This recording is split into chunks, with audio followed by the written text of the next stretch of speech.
Hello, welcome to my garden. Decided to change the name. We're going to call it the Texas Country Gardener. Anyway, I'm going to show you what is still growing from what my winter garden was.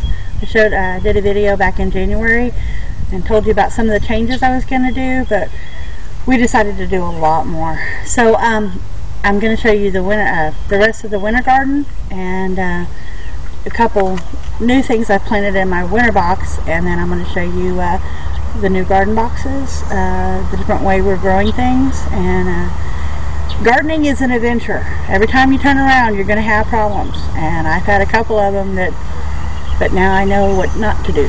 So anyway, once again, this is my screened in box, which is and is not working. I say is and is not because I still need to put a couple more pieces on it because the bugs still can come in here a little bit. This is my garlic. It's grown a lot. There's an onion. The garlic has grown a lot.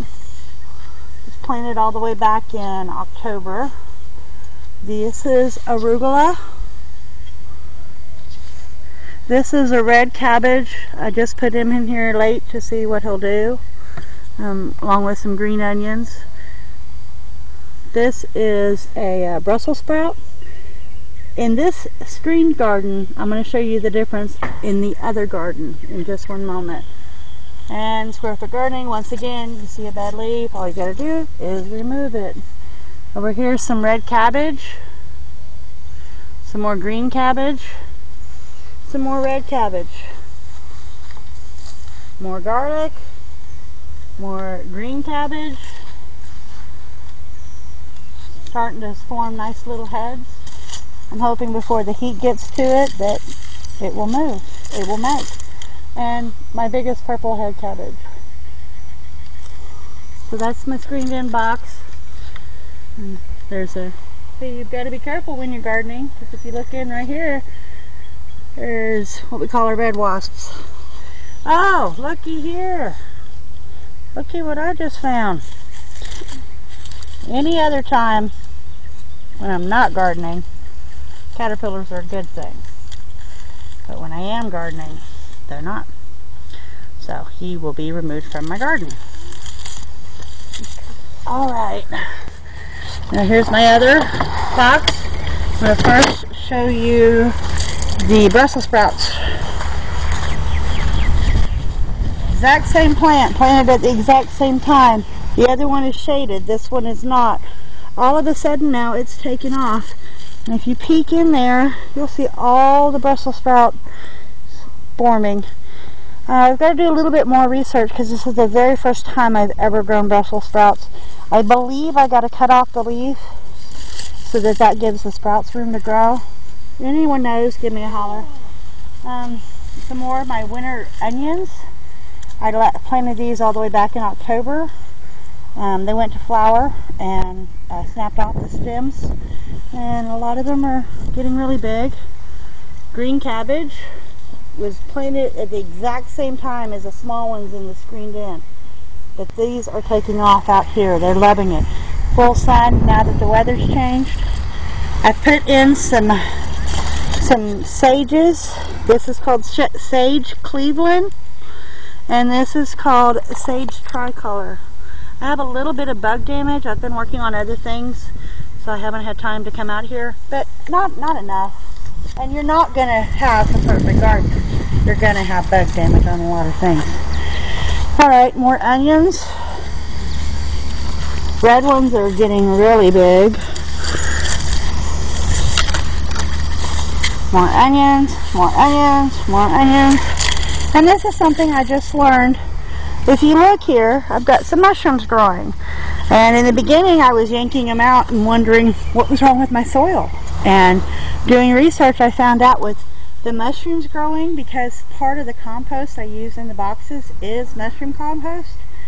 When everything starts decomposing, decaying, next thing you know, the mushrooms will pop up. I'm not saying these are 100% edible. We will not eat these mushrooms, but what we will do is we'll let them grow. When they die, they will continue themselves to decompose some more. That one fell off. Alright, there's a garlic. And some more onions. This is something we've never grown as well. This is a peanut. It is. Have you ever seen a peanut grow? Well, we had not, so now we are. This is a Spanish peanut. So, other day, can't see them now, but the other day it had little yellow flowers on it. So I'm hoping that down there underground we've got some peanuts growing. We'll have to see. This is some of Mrs. Burns' lemon basil. It looks real small, but just a couple of days ago it was 1.5 feet tall. And what we did was we harvested it and we dehydrated it. So I have some fresh basil. And now the leaves are coming back, and I should be able to get another 1 or 2 cuttings, and it's an annual, so it should last all year. Over here, where my winter peas were, we decided to put some tomatoes, and I have different varieties. This is a Roma that a caterpillar got to, and the old way I gardened, I would have thrown him away, but he came back, so I'm letting that little Roma grow. These are beefsteak tomatoes. I am supporting them on the trellis that I had for the peas. And now we're into, it's May, Mother's Day actually, and the trellis is still holding up nice. I was afraid that the string over a season would deteriorate in the cold and the hot, but this string is still there. As my tomatoes have continued to grow, these are Aroma tomato, I believe, and there's another beefsteak. No, take that back. This is a one I got from the Georgetown Garden Club. It's called a tropical tomato, VHN. It's supposed to be large red fruit, really good. So I can't read it when you put the camera in the way, baby girl. Anyway, it's supposed to like the hot weather, and seeing how Texas were really hot most of the time, I thought I'd give it the whirl. And this one is another one I got from the garden show. It's called a Champion 2. And it's got babies. Just going to take it a little bit longer. I bought these at the Poppy Festival, which was in April. So these have not been in the garden that long. About a month. Alright, so that's what I had last time when you came and visited my garden. The 2 wooden boxes. So let me do another video and I'll show you what's new this year.